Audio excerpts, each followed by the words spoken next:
Vitória Regina de Souza tinha apenas 17 anos quando desapareceu em Cajamar, São Paulo. Uma jovem cheia de sonhos e planos para o seu futuro, porém que em uma noite comum acabou se tornando vítima de um caso que está parando o Brasil. Em seus últimos momentos, ela enviou mensagens para uma amiga relatando que estava sendo seguida e que temia pelo que poderia acontecer. E o que de fato aconteceu após essas mensagens? Alguém estava planejando este crime? A Vitória já vinha recebendo ameaças?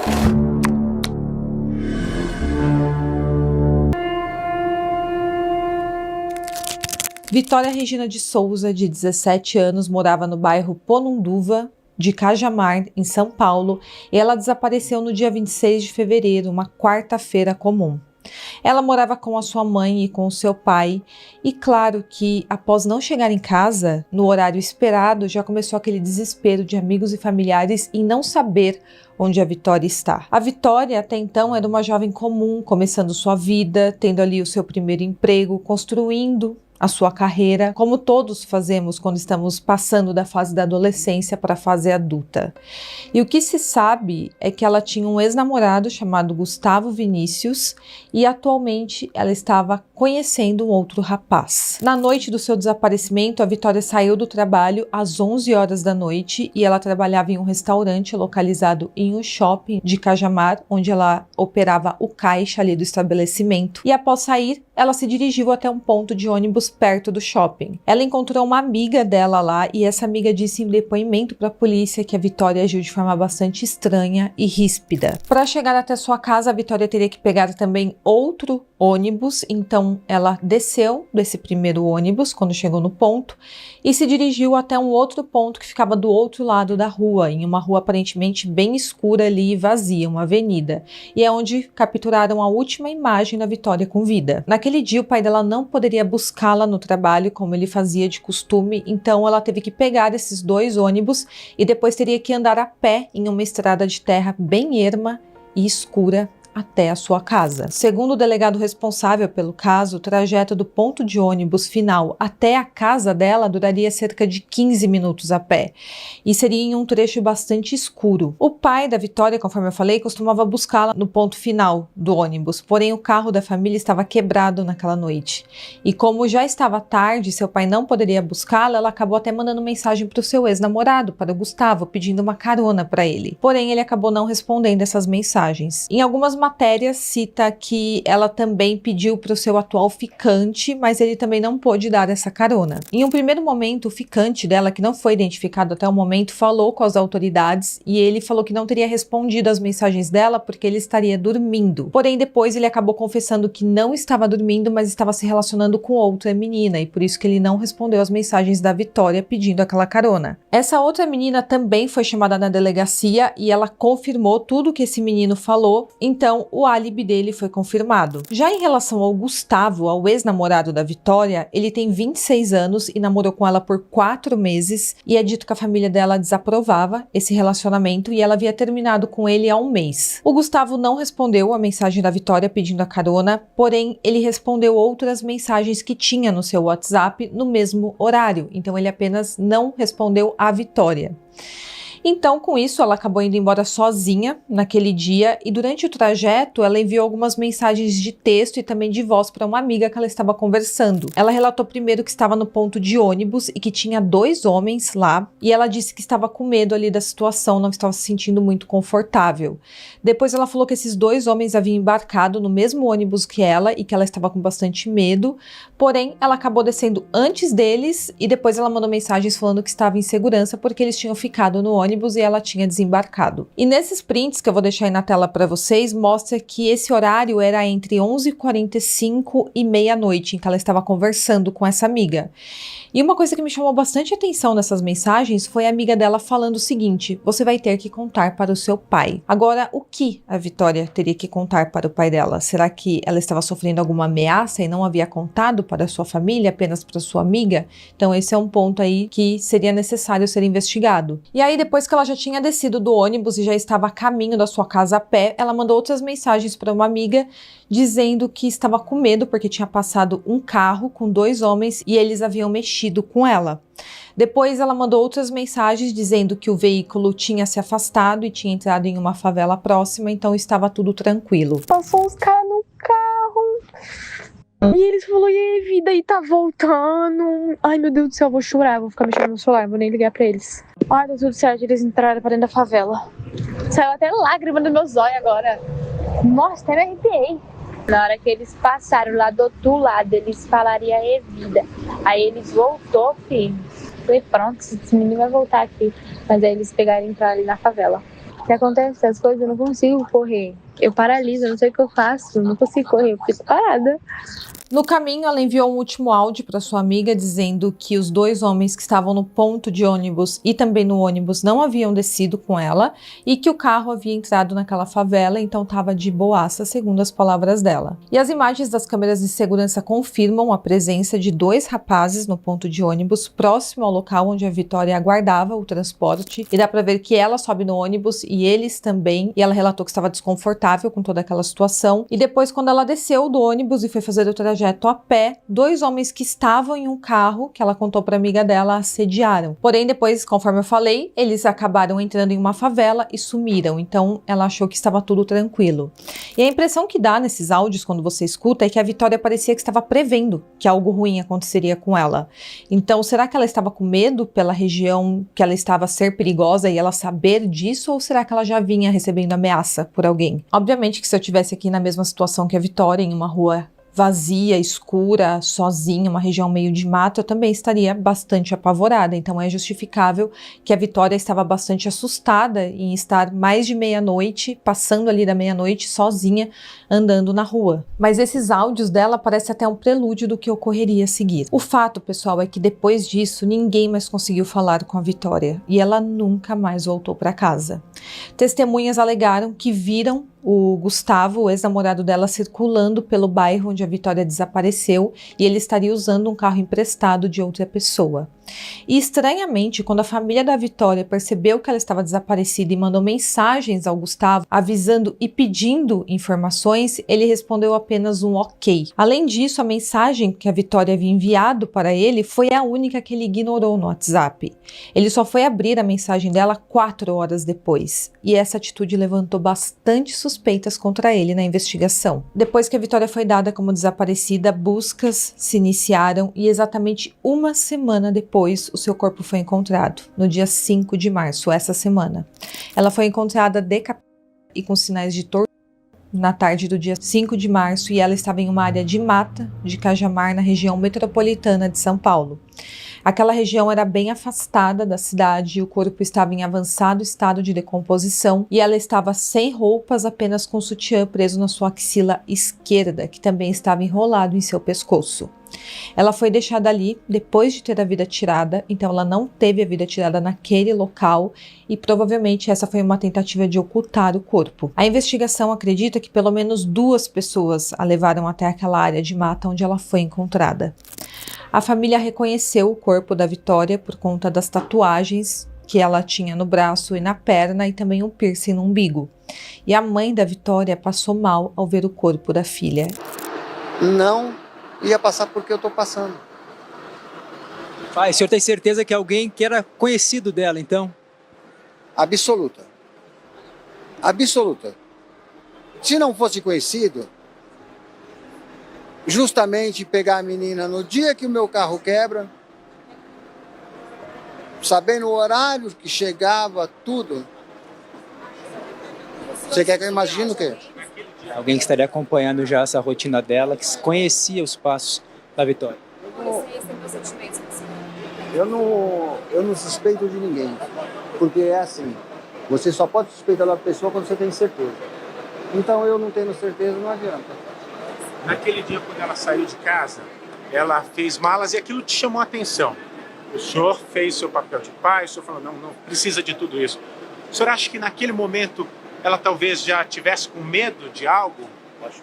Não, eu acho que se ela tivesse intenção de alguma coisa, naquela hora ela desistiu.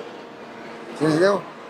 Porque como é que uma pessoa que pensa em ir embora da casa dos pais, tá lá no polvilho, o que ela ia fazer de volta em casa para ir embora?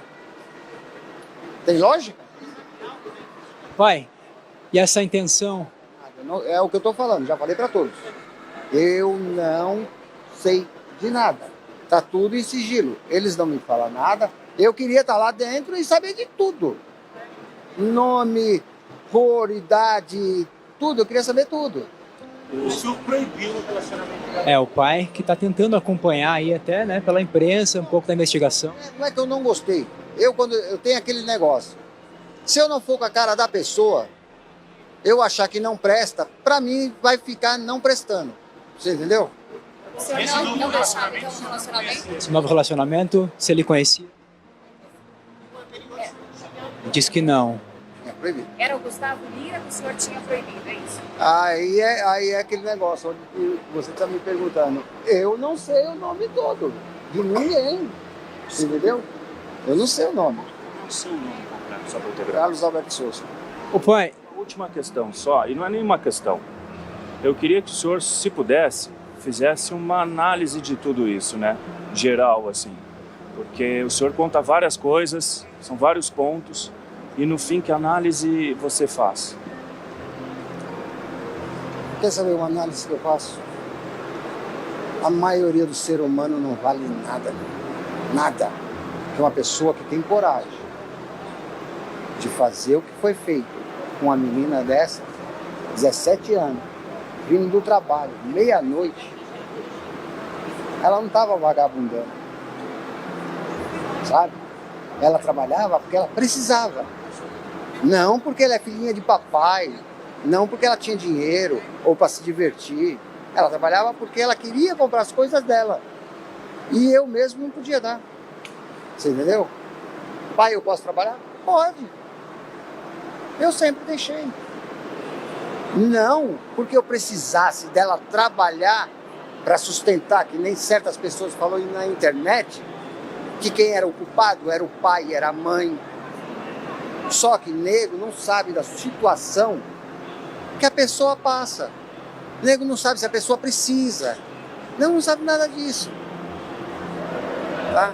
seu Carlos, a gente vê a comoção, o apoio da cidade desde o desaparecimento da sua filha, da Vitória, e isso vocês levaram em consideração para fazer o velório aberto, não só reservado para a família, mas abrir para a cidade mesmo, para essa última despedida? Meu amigo, é aquele negócio.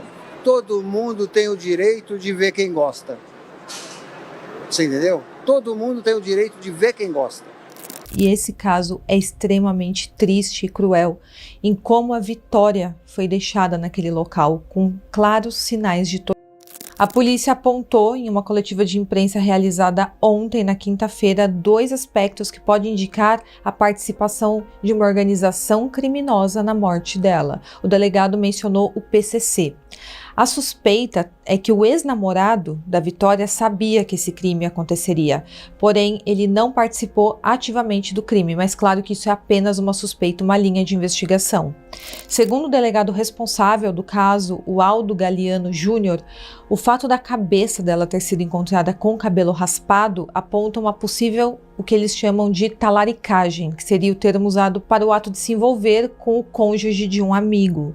E quando isso ocorre, a facção criminosa tem esse costume de se vingar raspando a cabeça da pessoa, principalmente quando se trata de uma mulher. Segundo o delegado, ele ainda diz que a investigação tem 99,9% de certeza na hipótese de um crime motivado por vingança. Ele acredita que os criminosos agiram para retalhar uma traição da Vitória. Ao todo, pessoal, 7 pessoas estão sendo investigadas neste caso e eu vou falar para vocês quais são elas. Seriam os 2 suspeitos citados pela Vitória, que estavam no ponto do ônibus, 2 homens que teriam passado com o carro do modelo Toyota Yaris e mexido com ela enquanto ela caminhava para casa, o ex-namorado dela, o Gustavo Vinícius, que teve prisão preventiva pedida, porém negada pela justiça, um ficante que ela estava se relacionando na época dos fatos e o vizinho dela, que era o dono do veículo usado pelo Gustavo. Ontem o Gustavo, o ex-namorado dela, se apresentou à delegacia e ele disse que está se sentindo coagido e que estaria correndo risco, porque ele está sendo considerado um dos principais suspeitos deste crime. A Polícia Civil, conforme eu falei, havia pedido a prisão preventiva dele por inconsistências em seu depoimento, porém a Justiça não acatou o pedido. Segundo o delegado, a prisão foi solicitada após identificar uma grande inconsistência na sua oitiva, que foi confrontada com alguns fatos da investigação. Acontece, pessoal, que as investigações indicaram até aqui que o Gustavo Vinícius estava em um Toyota Corolla junto com outros 3 homens no horário em que a Vitória desapareceu. Acontece que ele havia dito anteriormente para a polícia que ele estava com outra mulher na noite do desaparecimento da sua ex-namorada, e por isso ele não teria respondido ao seu pedido de carona. Porém, ao analisar o sinal do celular, ficou claro que essa versão era mentira. Ele realmente estava perto de onde a Vitória foi vista pela última vez ao desembarcar do ônibus. E ele também foi visto por testemunhas próximo ao local. Esse carro tinha sido emprestado por uma pessoa que morava perto da Vitória, aquele vizinho que também está sendo investigado, e aparentemente ele também conhecia muito bem a Vitória.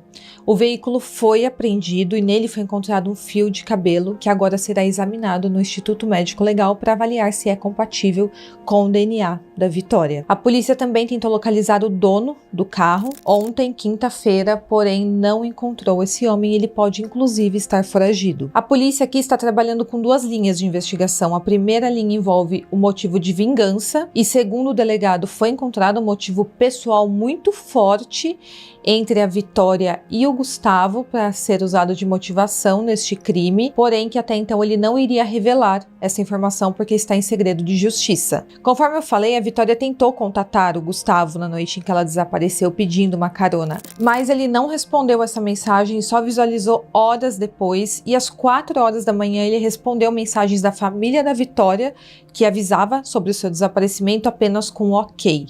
E essa atitude do Gustavo, além do fato de ele ter mentido no seu depoimento inicial, faz com que ele se torne o principal suspeito deste crime. Então ele prestou seu depoimento, porém com a evolução do caso, o delegado percebeu que houve inconsistência de informações e de horários.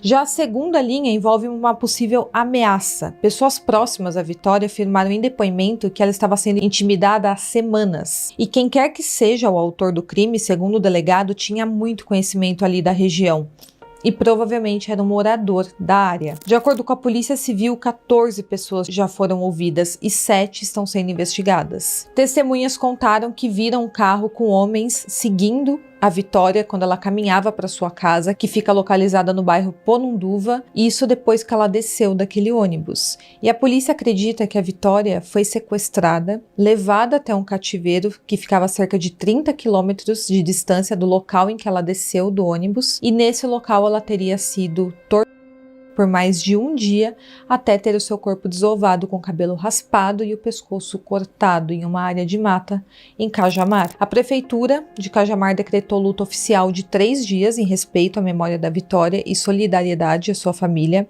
e o prefeito Cauã Berto expressou profundo pesar pelo falecimento dela. E claro que esse crime está parando toda a região, está repercutindo pelo Brasil inteiro pelo tamanho da crueldade que fizeram com ela.